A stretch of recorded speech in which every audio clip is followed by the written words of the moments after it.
Hey guys, welcome back to my channel. आज की video में मैं आपको बताऊंगी अबाउट एंटीपार्टम हैमरेज और इंट्रापार्टम हैमरेज के बारे में। एंटीपार्टम हैमरेज क्या होता है, जिसको कि हम एपीएच भी कहते हैं। It is a bleeding from or into genital tract during pregnancy after the age of viability up to the birth of the baby. Antepartum haemorrhage का मतलब है जेनाइटल ट्रैक्ट से ब्लीडिंग हो जाना प्रेगनेंसी के दौरान। कब? वायबिलिटी की एज के बाद से लेके बेबी के बर्थ तक। अब ये वायबिलिटी की एज क्या होती है बेबी की? फीटस की वायबिलिटी की एज 28 वीक्स मानी जाती है इंडिया में, हमारी डेवलपिंग कंट्री में। पहले सब जगह ही 28 वीक्स मानी जाती थी, बट अब फिलहाल जो सिनेरियो है थोड़ा चेंज हो गया है। WHO के अकॉर्डिंग वायबिलिटी की एज 22 वीक्स है, यूके में इसकी एज 24 वीक्स है। बट अभी हमारे जैसी जो डेवलपिंग कंट्रीज हैं वहां पे अभी भी हम जो हमारी वायबिलिटी की एज है फीटस की वो 28 वीक्स ही मानते हैं।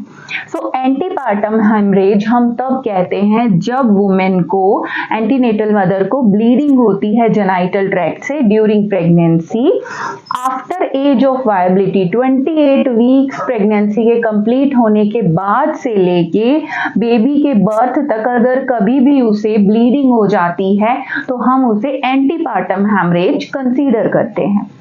दूसरी तरफ है इंट्रापार्टम हैमरेज। अब इंट्रापार्टम हैमरेज क्या होता है? ये भी वेजाइनल ब्लीडिंग है during first and second stage of labour. अगर पेशेंट का ऑनसेट ऑफ लेबर हो गया है, लेबर की फर्स्ट स्टेज में ब्लीडिंग हो गई, लेबर की सेकेंड स्टेज में एक्सेसिव ब्लीडिंग हो गई, तो वो इंट्रापार्टम हैमरेज में आएगा। क्लियर? अब अगर हम ये सोचें कि इंट्रापार्टम हैमरेज अलग है और एंटीपार्टम हैमरेज अलग है, ऐसा नहीं है। See, it's a important point to note, bleeding in this IPH is not separately considered, it is included in APH only. जो IPH है वो APH में ही कंसीडर होता है। इंट्रापार्टम हैमरेज को हम एंटीपार्टम हैमरेज की डेफिनेशन के अंडर ही काउंट करते हैं। अगर पेशेंट को वायबिलिटी की एज से लेके बर्थ तक ब्लीडिंग हो जाए एक्सेसिव, या फर्स्ट स्टेज और सेकंड स्टेज ऑफ लेबर के दौरान ब्लीडिंग हो जाए एक्सेसिव, तो वो एंटीपार्टम हैमरेज ही कहलाता है। अदर देन दैट, अगर थर्ड स्टेज ऑफ लेबर में ब्लीडिंग होती है तब उसे PPH कहते हैं, that is postpartum haemorrhage. Bleeding in third stage is considered as PPH। Bleeding अगर वायबिलिटी के पीरियड के बाद से लेके मीन्स 28 हफ्ते की प्रेगनेंसी के बाद से लेके बर्थ ऑफ द बेबी के बीच में कभी भी हो एक्सेसिव ब्लीडिंग, या फर्स्ट स्टेज ऑफ लेबर में एक्सेसिव ब्लीडिंग, या सेकंड स्टेज ऑफ लेबर में ब्लीडिंग, वो सब एंटीपार्टम हैमरेज APH में ही माना जाता है। और थर्ड स्टेज में अगर ब्लीडिंग होती है थर्ड स्टेज ऑफ लेबर में, तो वो पोस्टपार्टम हैमरेज माना जाता है।